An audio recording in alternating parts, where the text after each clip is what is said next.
Does the word stealth give you problems? Perhaps you think of the word failure. Perhaps the word frustration comes to mind. Do something! My God, over there! Perhaps, your character's dead. Or maybe, just maybe, you picked up some of the basics of stealth. Help! Help! Over there! Over there! And you're excited, but you can't seem to stay out of prison. Next time you'll think. We're here to help you with this question. I'd like you to teach me how to be better at stealth. So you need stealth tips. Well, you are in the right place. Let's start off with just the simple fact that you need to level up to make it easier to do stealth. And there's a perk system that'll play a role in that, which we'll look at in a little more detail. Let's start with the basics. First, you got to be able to knock out the guard. Maybe you're sitting there wondering, how can I get in a position where I can see that I have these options? Because I'm going behind the guards and I can't see the options. They're not coming up. What you have to do is you have to crouch. And to do that, you got to push the left part of the control stick in. So it looks something like this, where you're pushing this button in. And you want to have it in to where you look like you're crouched. And of course, when you're crouched, you can't run around as fast or move around as fast because, you're in stealth mode, right? So let's get the basics down. First, you're going to hit that crouch button. So you're in a crouching stance like this. Next, you want to get behind your character. This can be a bit tricky sometimes, as characters like to move around. But the good news is we've got them in a secluded area, which we want to have. Now, we're going to take the knockout option because, I feel it's safer here, and, you can still do business with the character later, so they're less likely to recognize what happened. Plus, villagers don't seem to complain as much when you do that. What's the matter, Jeff? So when you start out, you only have that knockout option. You get the option to kill later as you level up. You want to get really good at scouting, so you can take out unsuspecting opponents.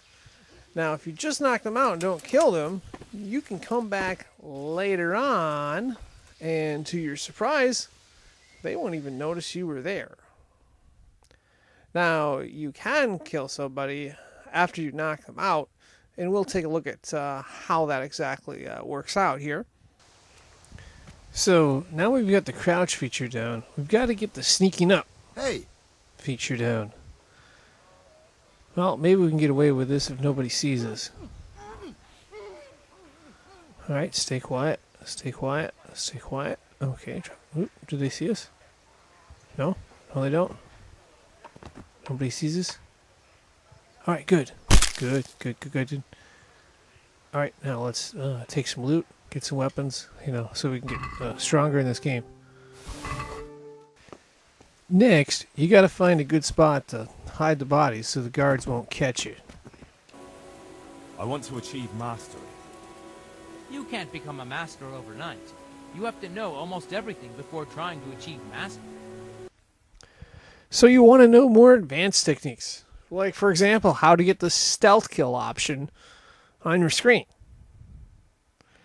Well, one of the things you're going to need for that is a dagger. And just because you have a dagger doesn't mean you can actually do that, because I've started out the game and had the dagger and didn't have that option.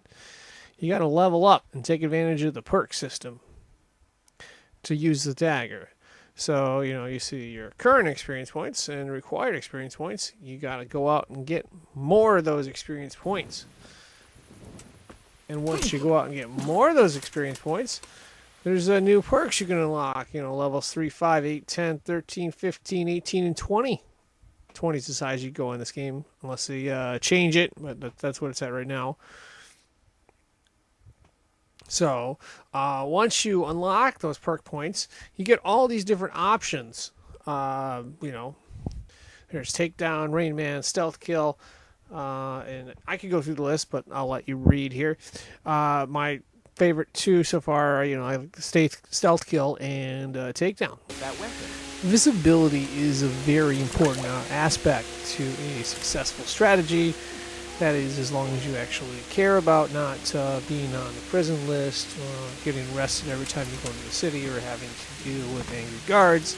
You're going to have problems with them, but you'll have less problems with them if you're not on their bad guy list.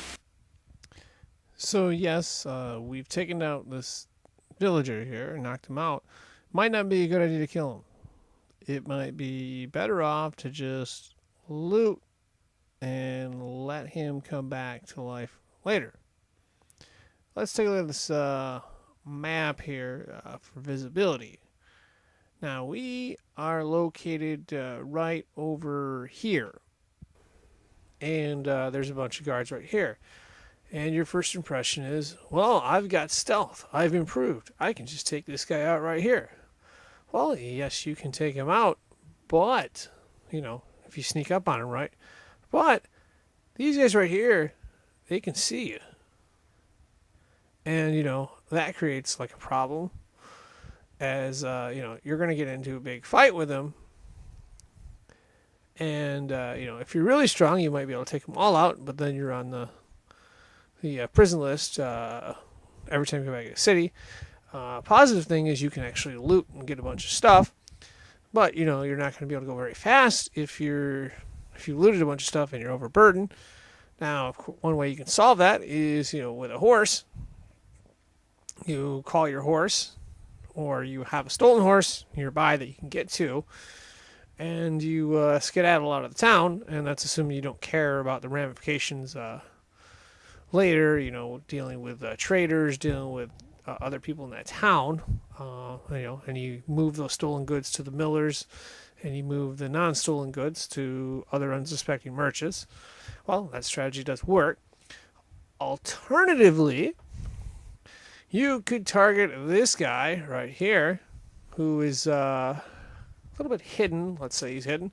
He's not in the line of sight of the soldiers, and if you pull it off, you could, loot some of the stuff, possibly some stolen goods, move them to the millers. Try not to be too overburdened.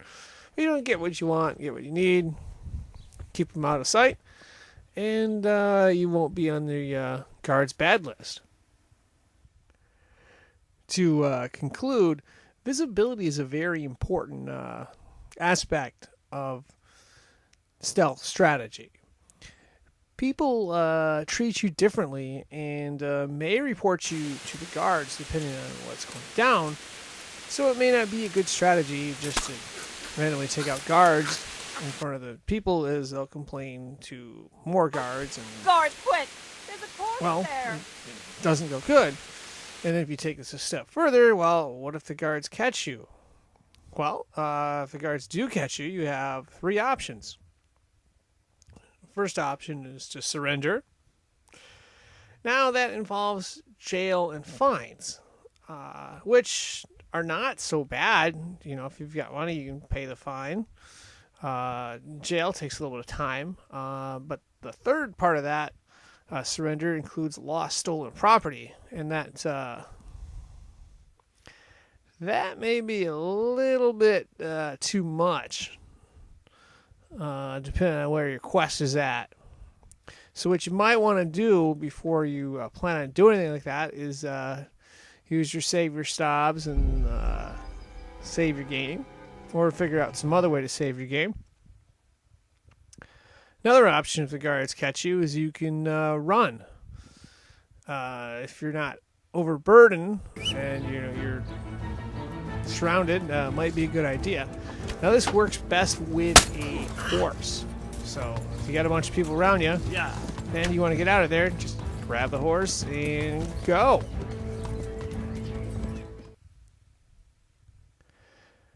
Another option is you can actually fight these soldiers. You'll have to answer. With 1, 2, it's not so bad. You might be able to get through it, but the more of them there are, creates problems. And it also has negative impacts down the line with villagers. For example, they're less likely to train you on anything. Get out of here. And if you want to trade with them or even talk to them, you have to bribe them. So that's not a good option. Again, that's why we want to save our game before we, try some other aspects of this out, unless we don't really care, what happens to our quest. So, visibility is very important, and strategy is very important too, to maintaining good stealth and keeping your quest where you want it. That pretty much wraps up my thoughts on this. Thanks for watching.